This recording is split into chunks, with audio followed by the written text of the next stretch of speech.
right, let's see. Gotta do this real quick. All right. Then we gotta go here.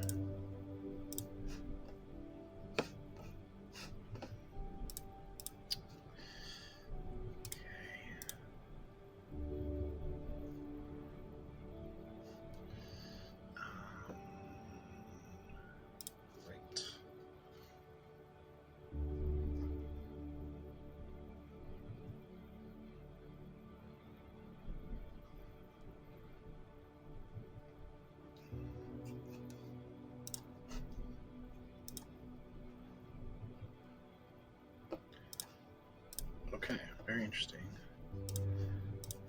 This does not seem to be working.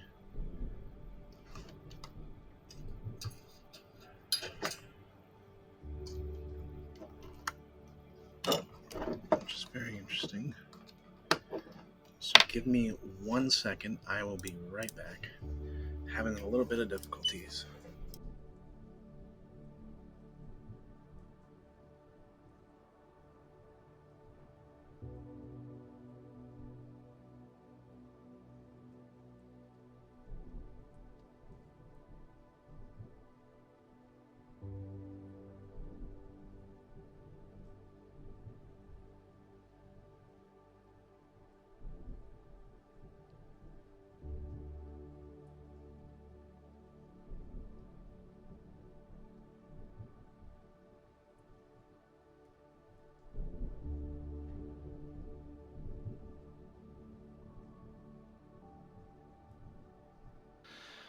All right, and we're back. Sorry about that. I was having trouble getting this microphone to connect to the computer through this interface here. I could use the iMac microphone, but I decided not to, just because it's not like the best quality. I mean, it doesn't have to be the best quality, but if I have really good quality that's available to me right now, then I'm going to use it. Anyway, sorry about that. Welcome to Adam Answers Anything. I'm Adam, and I answer anything. Not because I know everything, but because I love wrestling with difficult questions. And I also love alliteration, which is why the name of the show is Adam Answers Absolutely Anything at All. Thanks for joining me today. Today is our 10th episode.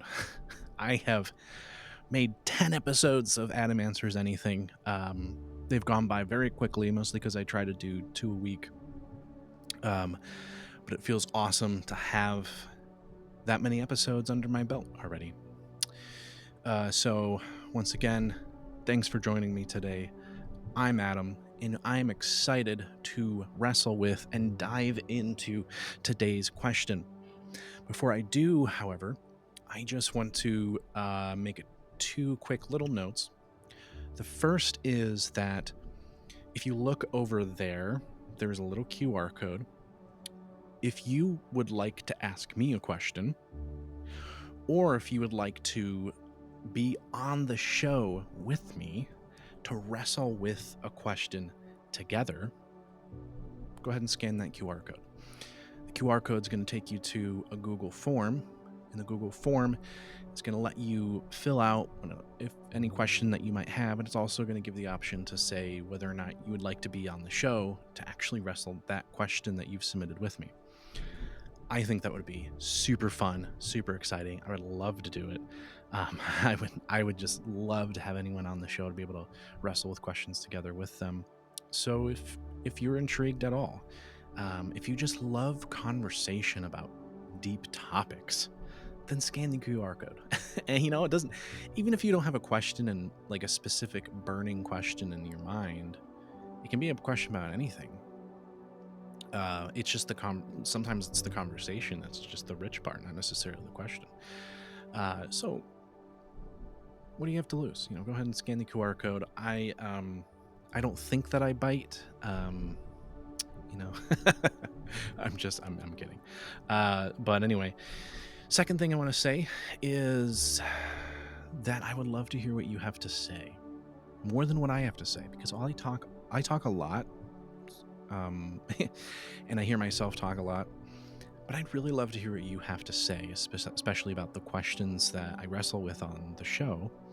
And so please leave a comment down below, leave a message in the chat during the live stream, and share your thoughts. What are your thoughts on the question that I'm wrestling with? Or perhaps you have thoughts on the way that I've wrestled with the question. I'm particularly interested in different viewpoints. If you have a very wildly different perspective, I would love to hear that. So, without further ado, those are my two kind of introductory notes that I make every single episode. Without further ado, we're going to dive into today's question. What question are we going to wrestle with today? If you've seen the thumbnail, you obviously already know what the question is for today. But we're going to wrestle with the question, is nature moving towards dissolution or integration? Now,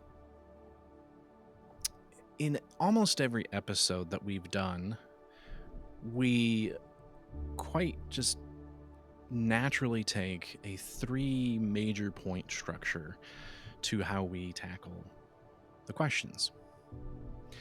Today isn't going to be much different, but there's actually going to be a lot more time taken up by the last point of our structure today.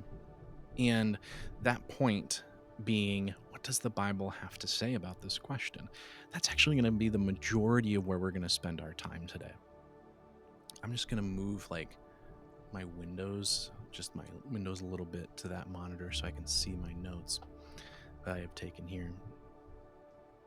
So we're going to dive right in. First thing we're going to do is we're going to define what we mean by the question. And it's become quite an expected thing in every episode that we spend time defining the question, because in philosophical discourse, in philosophical conversations, one of the things that is very often overlooked but incredibly crucial and important is defining what it is that we're talking about and what it is that we're asking. So for example, if I go up to you and I say, do you believe in evolution? Well, what do you mean by evolution? You could mean a lot of things by evolution, right? You could mean, oh, what do you think about the evolution of the Ford F-150? Or what do you think about the evolution of modern society? Or what do you think about the evolution of patterns on moths' wings? Or what do you think about the evolution of primates evolving into bipedal humanoids? Or sorry, Homo sapiens. Those are so many different meanings of the word evolution. And so it's really important that we define what we're talking about in order to wrestle with the question appropriately. And that's not just philosophy. That's just good discourse. That's just good conversation. I think that's good practice, whatever conversations that you're having. Because as soon as you start having a conversation around a question where you both have different meanings or different ideas of what the meaning of a word is, I think that's called equivocation, but don't quote me. Different ideas of what the meaning of a word is, you're kind of talking past each other. And it's very rare that any actual success is going to be made in the conversation that you're having, discussion that you're having, because you haven't defined your terms. And you need to be on the same page of knowing what you're talking about. So all that said, we're going to define what do we mean. Is nature moving towards dissolution or integration? Okay, what do we mean by dissolution? Dissolution is the tendency for things to decay, tendency for things to fragment or return to simplicity, or another way to say it is return to non-being, from being to non-being. A very, very obvious example of this is entropy in physics. Systems naturally move from ordered states to disordered states, high energy to low energy, low entropy to high entropy. Biological death, for example, living organisms break down after their life cycle ends. everything and everyone dies. And that is an example of dissolution, an example of entropy as well. Erosion and decay and extinction of entire species are examples of dissolution. So, dissolution seems kind of obvious. It's the tendency for things to decay, to fragment, and to return to chaos and disorder. So, integration, therefore, must be the opposite. It's the tendency for things to combine, the tendency for things to organize, self assemble, and individual systems evolve into more complex systems. Examples of this that we can find are, for example, atoms forming molecules forming basic building blocks for life. If you think of a baby developing in the womb, those molecules are splitting and dividing and creating more cell, or those molecules are forming proteins which form cells. And the cells are dividing, forming more cells and more cells and more cells, and it creates a baby. Ecosystems balancing themselves through interdependence is another example that if you put something in the ecosystem that disrupts it, most ecosystems in most occasions will eventually balance themselves out, even if it doesn't, even if it changes the ecosystem dramatically. I think an example of this might be how birds have adapted to living in cities, so that cities and birds have become entirely different ecosystems apart from birds that live in the wild and forests, for example. Some would argue that another example, right? Some would argue that another example is evolution producing higher forms of complexity and cooperation. I say some would argue that because, again, I think that is a very complex word, and I think that that has a very deep rabbit hole. That is the Marianas Trench of rabbit holes that I could go down, but I'm not going to because that's not the topic of our question today. But if you would like to see me wrestle with that, I would love to do it. Let me know in the comments if you want me to wrestle with the idea of evolution and complexity and cooperation. Um, I my graduate studies were actually on the very subject of history and philosophy of science and religion, and it focused a lot on scientific paradigms such as Darwinian evolution and intelligent design, those competing philosophical and scientific paradigms. So if you'd like to see me wrestle with that, I'd be totally open to it. It would probably be like multiple episodes, but I would totally love to do it. Totally love to have other people on the show to actually wrestle it with me. But let me know in the comments if you'd like to see that. So that's what we mean by integration, right? And another way to think about it is, like all of the specific organs in your body are integrated into this one whole body, this one whole person. They're integrated, they're combined, and they're organized in a very specific way. So the question is nature fundamentally, at its core, at its foundation, is it dissolving? So is it getting worse and worse and worse and worse over time? Or is it integrating? And is it actually combining to create more streamlined, better parts, right? More efficient galaxies, more efficient solar systems, more efficient stars, more efficient species. Is that a thing that it's doing? That it's actually combining together to create incredibly efficient things, more efficient than it was before. Well, there's different perspectives. This is the second major point. And we're actually going to go through this one very quickly. In past episodes, we'll sometimes spend quite a bit of time dissecting and digesting different perspectives, especially if it's a very philosophically dense question. But today, I think we're just going to go very quickly over some very nuanced perspectives about this very question. The first would be, I think, the most obvious scientific perspective. I think it's the one that we're all thinking of, and that's just the second law of thermodynamics, which states that closed systems tend towards greater disorder or dissolution. Essentially, the more time you have in a given system, functional system, with a system that has energy X, or however much energy that it has, over time, that energy is going to dissipate. And that high energy system, or that highly complex and ordered system, is going to sort of level out and become cold, not complex, and not ordered. Heat death of the universe is the ultimate example. It's where the energy that's contained within the universe spreads itself so evenly thin that there's no complexity that remains. Because in order for the system to survive, it has to constantly decomplexify, or disorganize its systems that use and require lots of energy in order for them to use less energy, because less energy is available. There's no, like, this is from a scientific perspective, as far as I know, there's no object or thing that is putting new amounts of energy. Remember, matter is energy, so there's no thing that we know of that's putting new amounts of energy into the universe. And so, if that were the case, then, well, I don't really know if the second law of thermodynamics would be necessary, because a system wouldn't have to devolve its complexity into simplicity, because it could acquire new power, new energy, new matter from somewhere else in order to keep those systems complex. Well, according to the second law of thermodynamics, that's not the case. And eventually the universe will use the energy that it has, and the energy will begin to dissipate. It lowers, and as it lowers, the systems will have to become less and less complex so that they use lower and lower and lower amounts of energy. At the same time, there are local pockets of integration that arise. For example, stars that form, planets that form, and, like we said, ecosystem.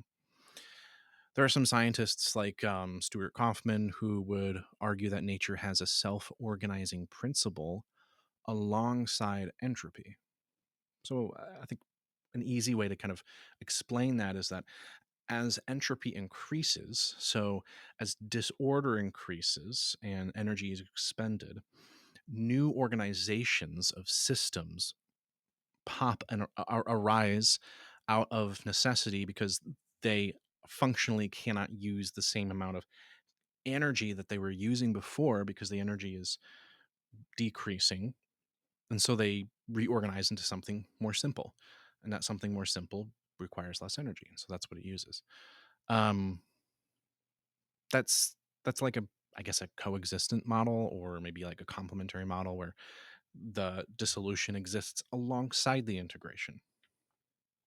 Another perspective is that there is integration in consciousness. I think that's one way you could put it, in the sense that the universe that we live in is bound by the laws of entropy, and entropy is increasing.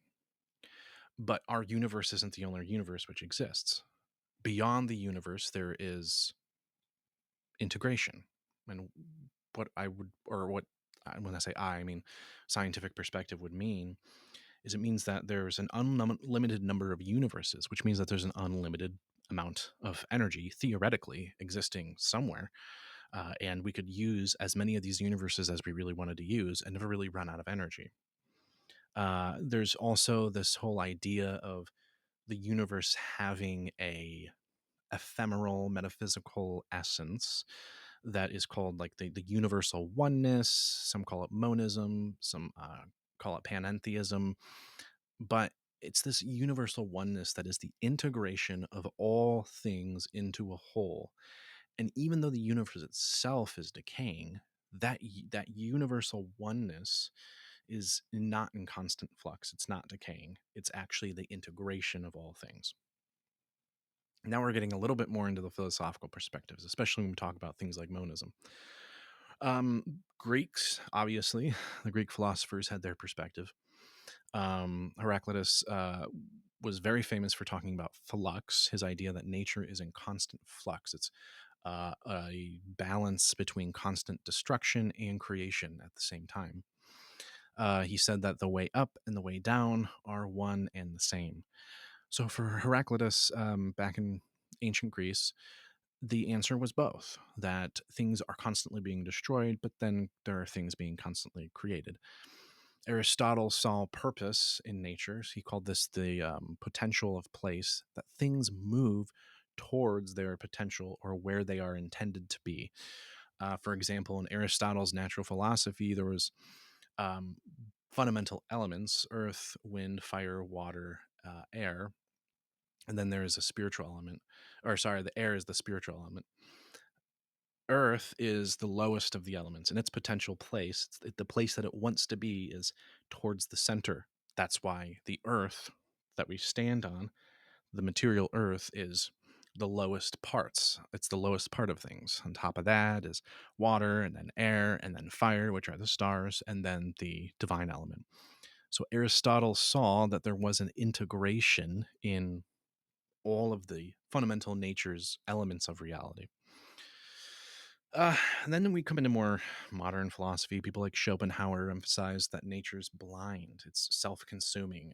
It suggests that there's dissolution, that there is no purpose, there is no intent behind where nature is headed, and that it's just headed in one seamless direction. And that eventually that directionlessness will result in dissolution. It will result in the just dissolution of nature altogether, since it has no meaning or purpose. And then there's Hegel and the dialectic. If you've ever read Hegel, I apologize. Hegel is very difficult to read sometimes.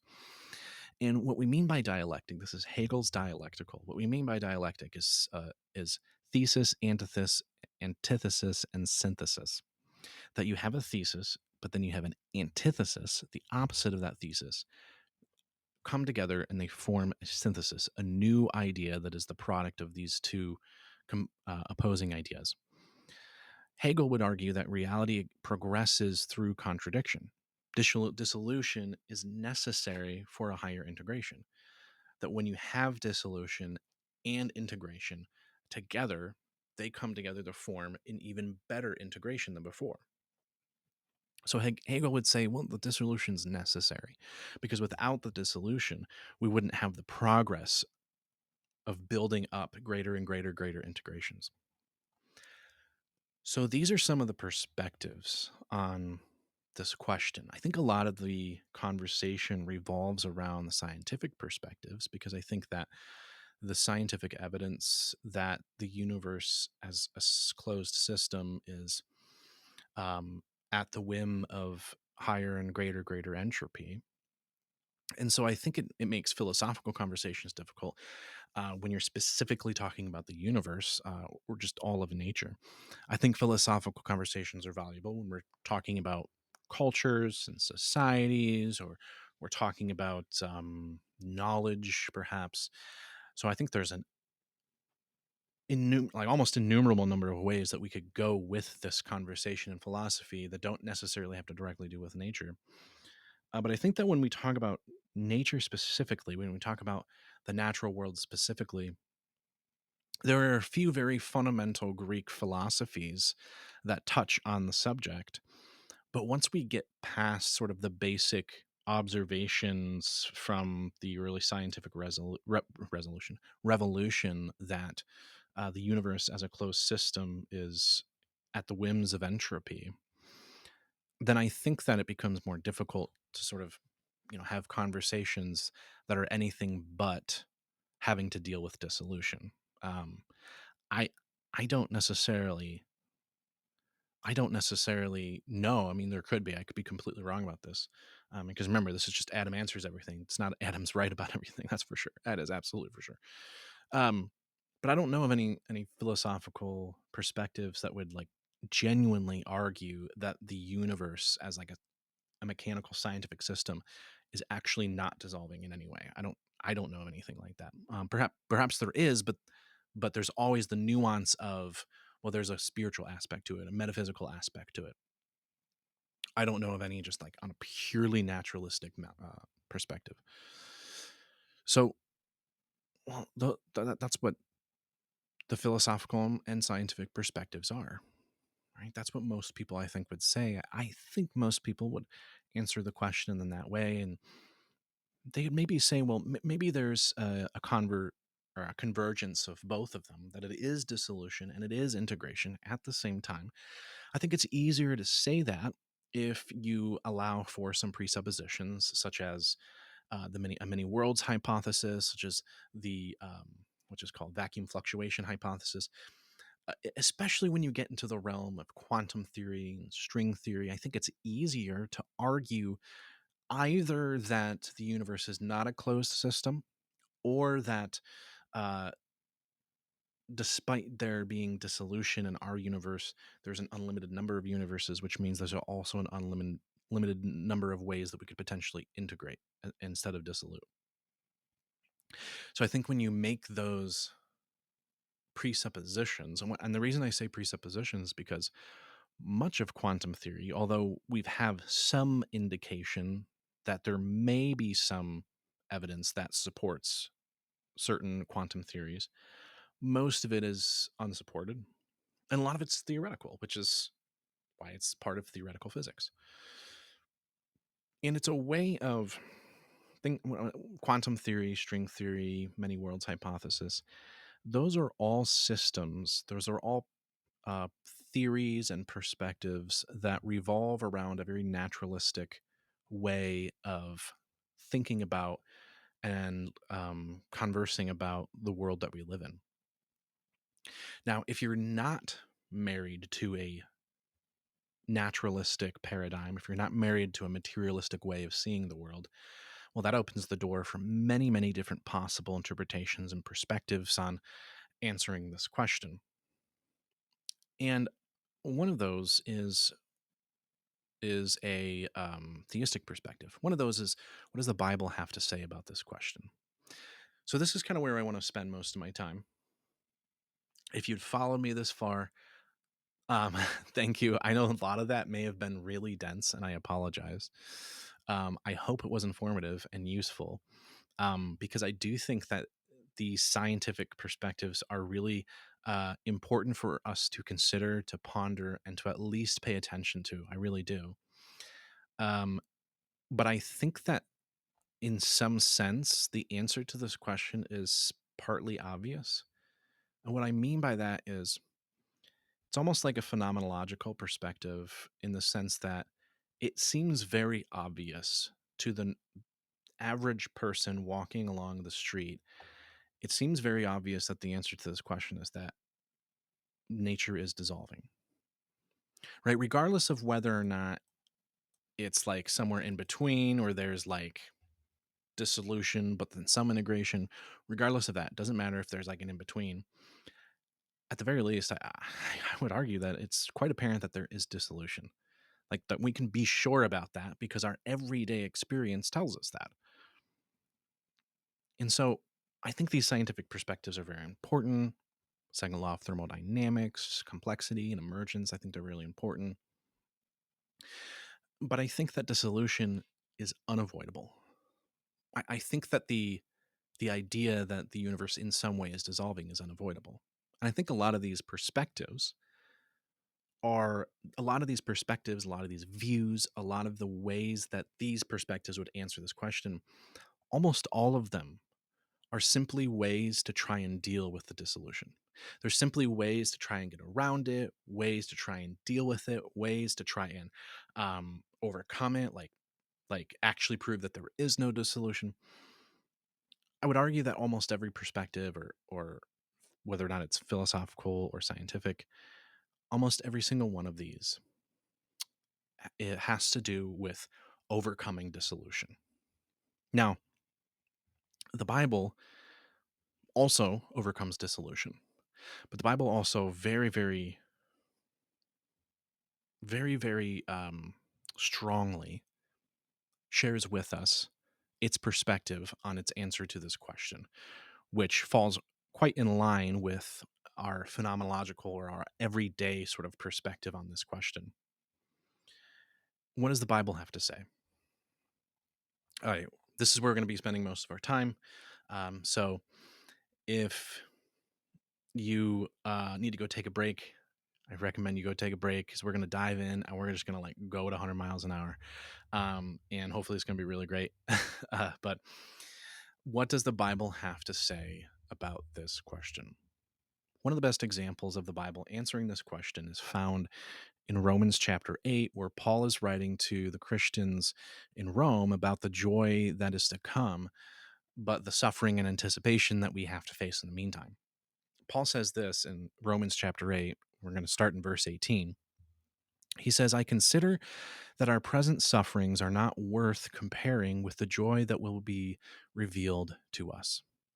For the creation waits in eager expectation for the children of God to be revealed.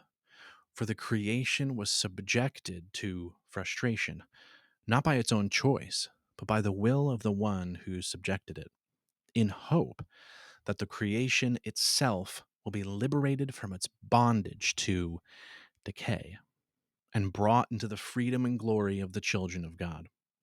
We know that the whole creation has been groaning, as in the pains of childbirth, right up to the present time. Not only so, but we ourselves, who have the first fruits of the Spirit, groan inwardly as we wait eagerly for our adoption to sonship, the redemption of our bodies. Now, I want to focus just for a minute here on verse 20, the verse that says, For the creation was subjected to frustration.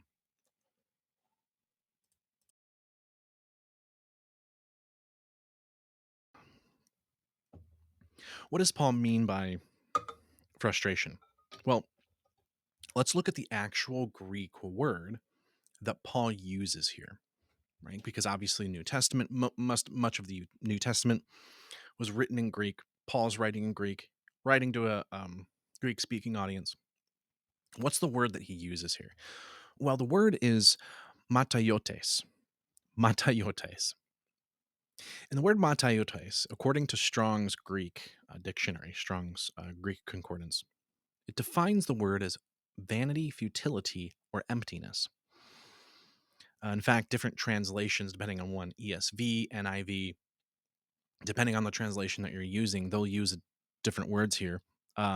This NIV translation happens to be using the word frustration.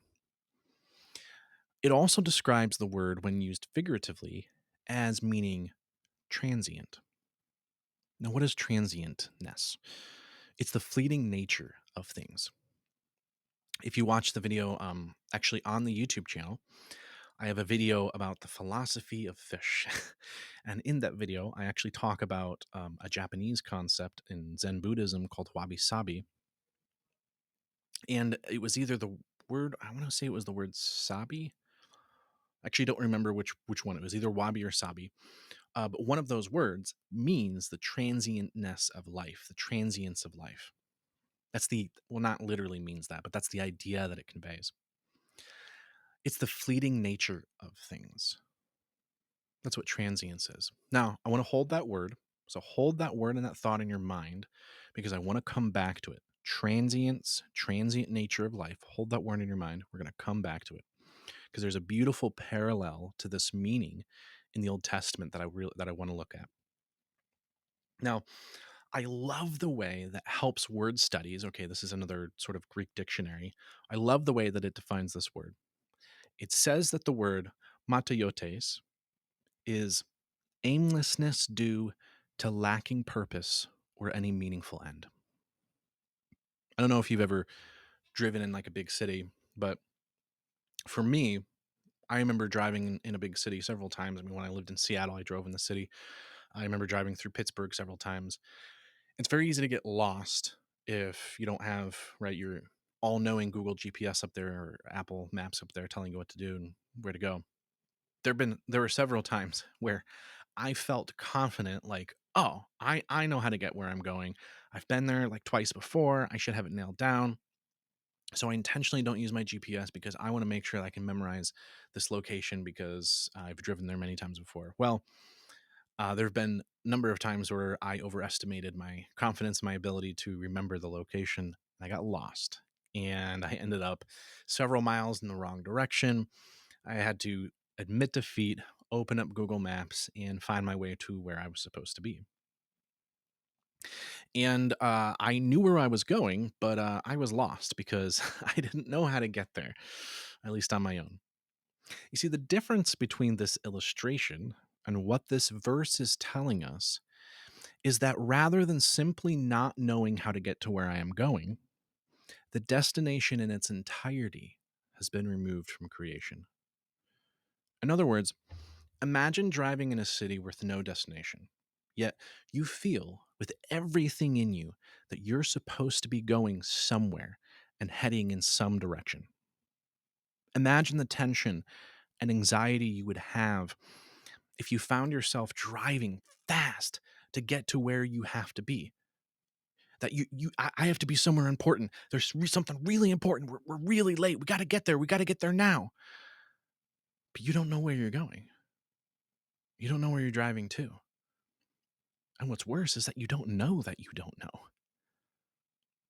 You're in this perpetual state of tension and anxiety, eagerly trying to get somewhere that you're supposed to be, but never getting there, never reaching it. I remember this one time I had a dream, and for some reason, the dream was like, I think it was in the Palace of Versailles. I don't really know why. I've never even been to France. But I remember in the dream, there was this person, and I kept trying to catch up to them because I really, really needed to talk to them. And I would enter into a room through this door. I would look on the other side of the room, all the way on the other side. And just as I walked into the room, they would be leaving the room and they'd be shutting the door behind them. I'd be like, no, no, no, no, wait, wait, wait. So I'd run across the room, open the door, and right as, sorry,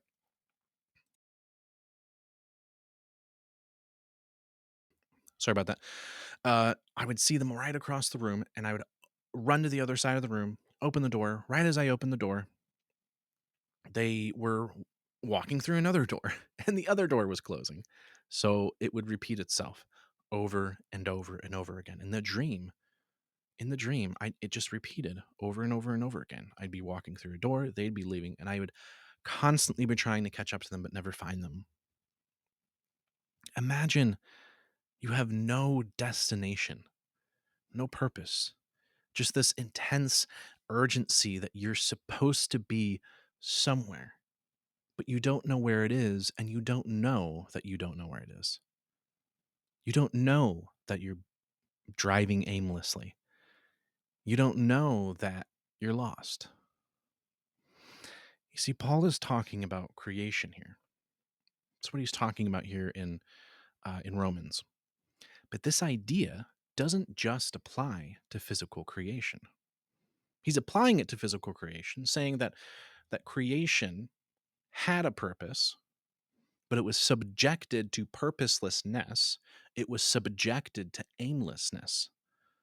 So now it wanders around aimlessly, having no purpose or no destination, no potency of place, as Aristotle might put it. And so it's groaning. It's in anxiety. It's in tension. It's in constant tension with itself. But Paul doesn't just apply this idea to physical creation, he also applies it to our hearts. In fact, Paul uses this same exact Greek word that he's using here in Romans. He uses it in Ephesians chapter 4 when talking about what it looks like to live a Christian life. He's talking to the church in Ephesus, obviously. And he says this, starting verse 17. So I told you this, and insist on it in the Lord, that you must no longer live as the Gentiles do, in the futility of their thinking. They are darkened in their understanding and separated from the life of God because of the ignorance that is in them due to the hardening of their hearts.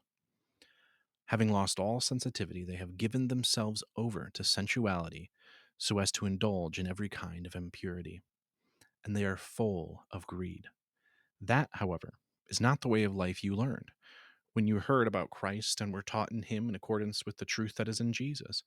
You were taught with regard to your former way of life to put off your old self, which is being corrupted by its deceitful desires, to be made new in the attitudes of your minds, and to put on the new self, created to be like God in true righteousness and holiness.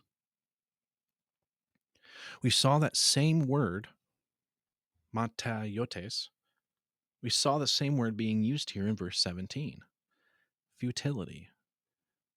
They must no longer live as the Gentiles do in the futility of their minds. Paul is saying that just as creation wanders aimlessly with no purpose or meaning, so do the hearts of those without Jesus. Furthermore, it's not just that they're wandering aimlessly, rather, they are in constant state of feeling as though they should be somewhere. Constant state of feeling that they have a purpose, that they want to know their purpose, wanting to find real meaning, yet no matter where they turn the wheel of their lives, no matter how much stuff they have, no matter how fancy their car is, no matter how fast or how slow they're going, they remain just as aimless, just as anxious, and just as lost as creation itself. I think we can see what Paul is doing here by using this word in both contexts, in Romans and in Ephesians. I think he's echoing back to God's curse on the world in Genesis chapter 3. We'll look briefly at that. Genesis 3, starting in verse 14. So the Lord said to the serpent, because you have done this, cursed are you above all livestock and all wild animals. You will crawl on your belly, and you will eat dust all the days of your life, and I will put enmity between you and the woman, between your offspring and hers. He will crush your head, and you will strike his heel. To the woman he said, I will make your pains in childbearing very severe. With painful labor you will give birth to children. Your desire will be for your husband, and he will rule over you. To Adam he said, because you listened to your wife and ate fruit from the tree which I commanded you, you mustn't not eat from it. Cursed is the ground because of you. Through painful toil you will eat food from it all the days of your life. It will produce thorns and thistles for you, and you will eat the plants of the field. By the sweat of your brow you will eat your food until you return to the ground, since from it you were taken, for dust you are, and dust you will return. Adam named his wife Eve, because she should become the mother of all living. The Lord God made garments of skin for Adam and his wife and clothed them. And the Lord God said, the man now has become like one of us, knowing good and evil. He must not be allowed to reach out his hand and take also from the tree of life and eat and live forever. So the Lord God banished him from the Garden of Eden to work the ground from which he had been taken. After he drove the man out, he placed on the east side of the Garden of Eden the cherubim and a flaming sword flashing back and forth to guard the way to the tree of life.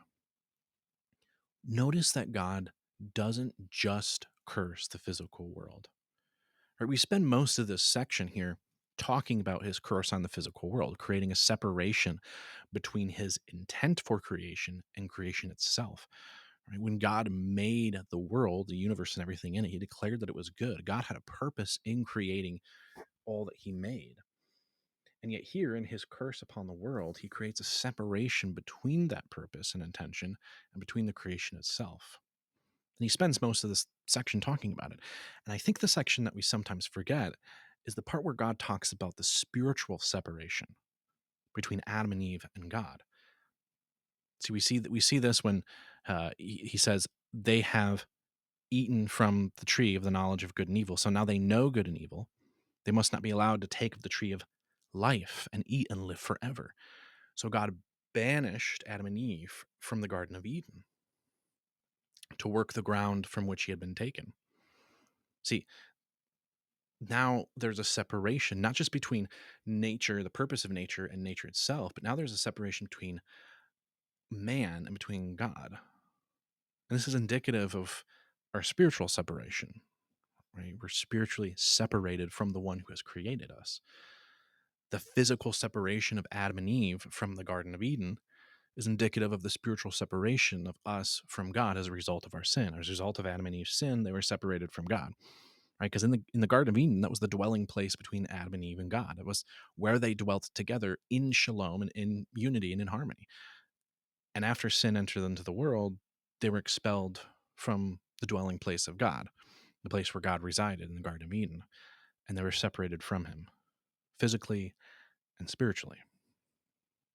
This dual nature of the curse is what Paul's talking about. It's what he's alluding to. So what is the result of being subjected to this futility that Paul talks about? Because remember, Paul says in verse 20, Romans 8:20, that creation was subjected to futility. Okay, well, what's the result of it being subjected to it?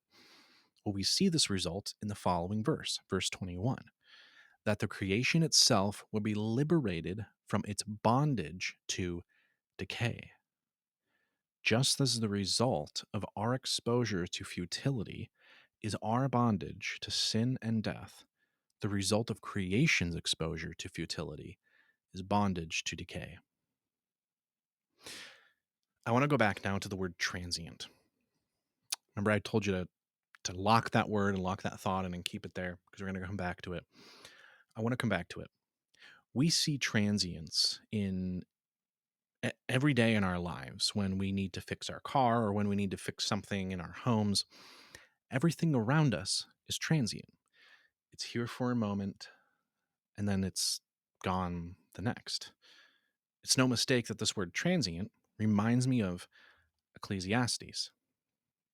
And it might remind you of Ecclesiastes as well. In fact, this word mataiotes is used for the Hebrew word havel in the Septuagint.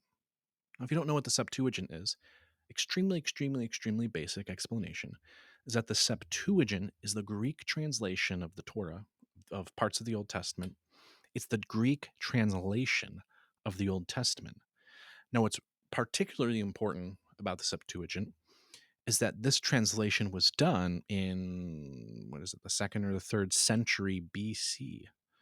So this was done before the time of Jesus, hundreds of years before the time of Jesus. This is when the Septuagint was done. And the reason it was done is because after the conquest of Alexander the Great, a lot of the Jews spoke Greek. A lot of the Jews had lost their sort of Hebrew as their native normal language and had adopted Greek as a result of Alexander's conquest.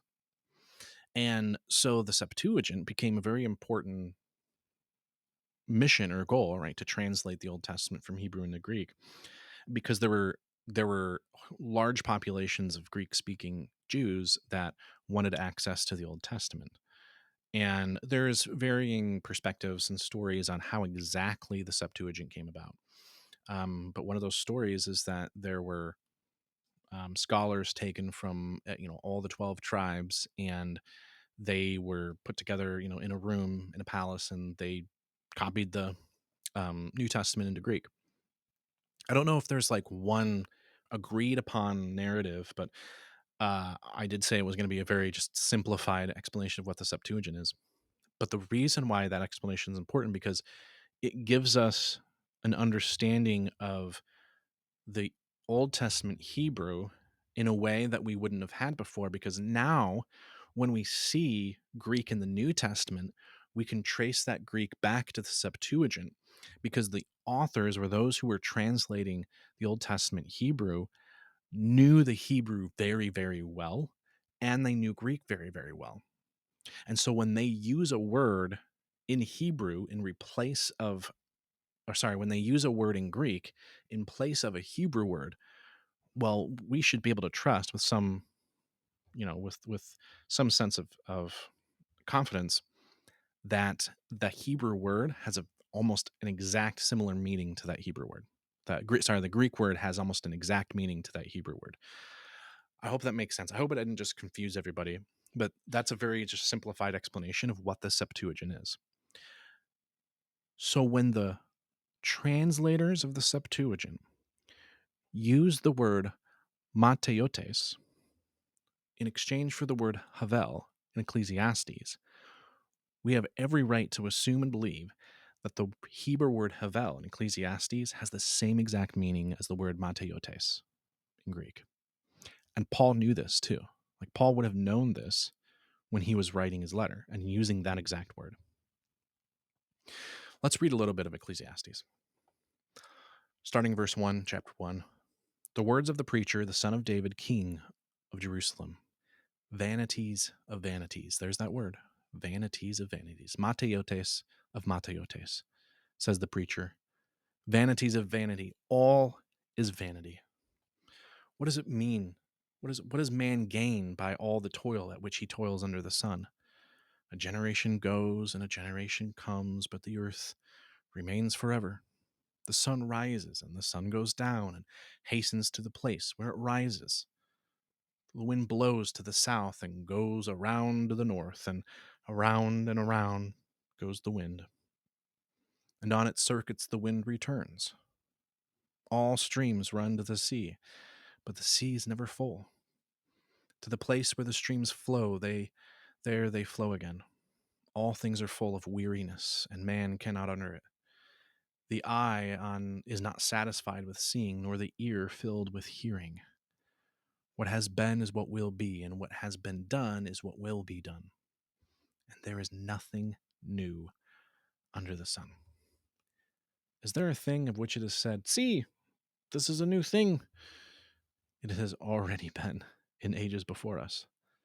There is no remembrance of former things, nor will there be any remembrance of latter things, yet to be among those who come after. What is the writer of Ecclesiastes, which I'd say most people agree is Solomon? What he's getting at is he's talking about the meaninglessness of life. Last week, or I guess last episode, we talked about the myth of Sisyphus. And in the myth of Sisyphus, there is a guy named Sisyphus who's being punished by the gods. And he's rolling a boulder up a hill.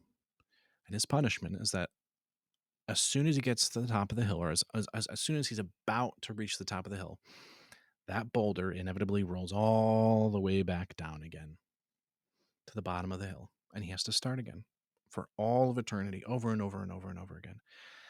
That's what Solomon's saying here. He's saying, I mean, what's the point? Like you everything that you do, all the things that you labor to do, the job that you really, really work hard at to save money up, and that car that you worked really, really hard to save money for and buy, or that house that you really worked hard to save money for and buy, or that girl that you really, really worked hard to impress, and now you're married to her. And all of these things that you really, really toil and work for and work hard to achieve, what do they add? Because at the end of the day, the sun goes down, right? The moon comes up. At the end of the day, life goes on as it always has, and you will perish. And after you perish, life will go on as it always has. Time is a cruel thing. And Solomon is saying, what's the point? Like, what purpose does any of it have? See, the reason I love this, like, I just love the fact that when Paul is writing in Romans, and he uses this word to talk about what nature has been subjected to, I love the fact that he's echoing back to Ecclesiastes, because it reminds us that this right here is the state of our heart. Apart from Jesus, apart from knowing Jesus, this is our heart. Solomon is saying that we are like that car driving endlessly, or the Gentiles that Paul talks about in Ephesians 4, aimlessly. That we're constantly striving, working, doing that job, doing this job, fixing the house, fixing the car, fixing relationships, fixing this thing, fixing that thing, going on this vacation, visiting that place, saving up for this boat, saving up for this car, saving up for this house, wanting to get this job, going to school to achieve this thing, trying to impress this girl or trying to impress this guy, working my way up the corporate ladder. All these things that we strive for them.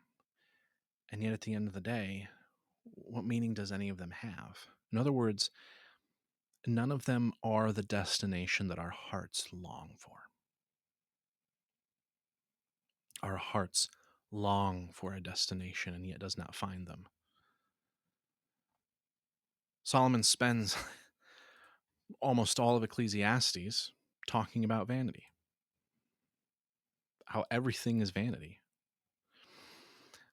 Now, at the end of Ecclesiastes, Solomon does come to a conclusion. Right? So he spends most of the first part of Ecclesiastes just languishing, right? Like he's in anguish that there's There's nothing that you can really do that adds value or that adds meaning or that adds truth to your life and whatsoever. But at the end, he figures out the one thing that does. And let's go to the end of Ecclesiastes, because I think that's where Solomon realizes the answer to his questions. Sorry, I was like pausing there because I was trying to get to the end, but had trouble for a minute. Solomon spends Ecclesiastes realizing that life is futile, that just as creation is exposed to futility, our lives also are futile. But at the end, Solomon realizes something, and he says this. This is at the very end of chapter 12. The end of the matter, all has been heard. Fear God and keep his commandments. For this is the whole duty of man. For God will bring every deed into judgment with every secret thing, whether good or evil. That's what he says. 12 chapters of Ecclesiastes, anguish over the futility of life and just the meaninglessness of all the things that we do, all the directions that we go in, everything that we strive for, coming to the end, realizing that none of it matters. And he says, fear God and keep his commandments. Why does he say that? And I think that Paul echoes, there's no mistake that Paul echoes this in Romans and Ephesians. Because if you've read the book of Romans, you know that the entire book is a summation of the answer to this question. Why does Solomon say, fear God and keep his commandments? Why? Because he is the purpose, the direction, the thing for which we were created for is to love him and enjoy him forever. That's it. No matter how much we fight to pursue some other thing, no matter how much we restlessly and endlessly pursue other things in this life, we will ultimately be left unsatisfied. We will always be left unsatisfied. Because as Paul and as Solomon say to us, the only thing that will satisfy, the only thing that will give us that direction, the only thing that will enable me to know where I'm heading in that car as I'm driving in a city, the only thing that will give us the GPS to where it is that we should be going is God. And if you think they're just a couple of guys, they don't really know what they're talking about. Remember that Solomon was one of the wealthiest men to have ever lived. One of them. He had anything that you could have asked for. He had servants upon servants upon servants, gold upon gold, women upon women, all of the wealth, all of the luxury, every conceivable luxurious thing that you could ask for at that time. Solomon had it. And yet Solomon was devastated at how empty it left him. And he felt lost without God. So to answer the question, just kind of step back for a minute and answer the question, is nature heading towards dissolution or integration? The answer is that it's already dissolved. It's already decaying. And as time goes on, surely it will continue to decay. But I'm telling you this right now, there is a beautiful picture of hope in which God makes all things new, all things beautiful and lovely, and all things are restored as they should be, and all things have purpose again. That is the hope that we're given. And it's not a hope that's built on just, well, I just believe it. It's a hope that's built on something true, and it's hope that's built on a person, not just an idea. The person of Jesus. You know, I love watching these I love watching these urban exploring channels on YouTube.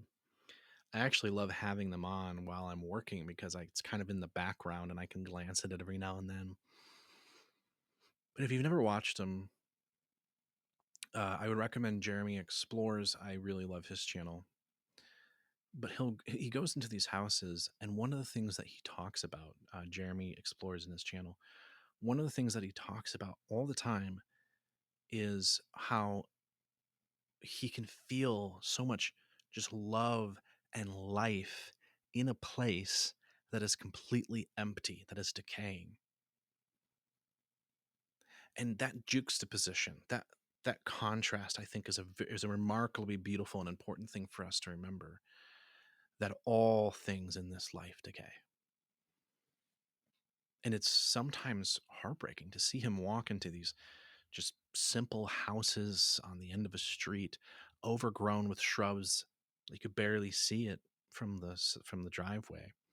And he walks inside, and everything is there as though the family literally just got up and walked out the door. The fridge is still stocked with moldy and decaying food, and all of the walls have mold on them, and the ceiling has started falling down and caving in, and parts of the ground, the floor, are not safe to walk on because they're rotting and decaying, and all their belongings are just sitting there, and the clothes have slowly developed mold on them. They've grown mold on them through years and years and years of just decay and rot and mold and dissolution. Truth is, all of our lives will end up like that someday.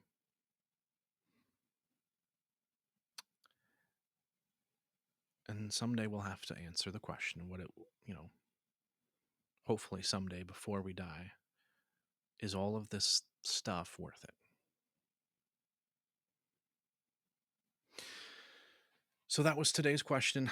Uh, I really enjoyed diving deep into that Greek and into the verses there. Actually, I really had a good time writing out my notes for this one.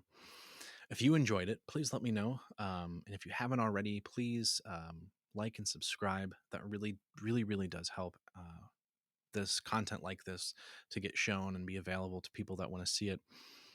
And so by doing that, you're just helping the channel out, and you're helping me out. And I really appreciate you, and I really appreciate those who enjoy the content, who enjoy watching.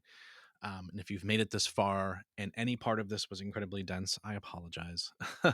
It's not my intention to make everything dense, but I do enjoy wrestling with these things, and I really enjoyed today. And all I want to say is, if you were not a Christian and you were listening to this or watching this episode and thinking, man, this is really, I've always got to stop talking about all this Christian stuff, I would really encourage you to um, read what the scriptures have to say for themselves. Um, I'm not here to tell you like I'm not here to try and convince you into being a Christian. That's not my intention. But my intention is to let my Christian worldview shine through the way that I see the world, and to show you how incredible Jesus really is. And that if you don't know him for yourself, my hope and prayer is that you will. With all that said, I love you all, and I appreciate you all for joining me for episode number 10 of Adam Answers Anything. Looking forward to seeing you all next time as we tackle our next question. Hope you have a wonderful day. Hope you have a wonderful night, and God bless.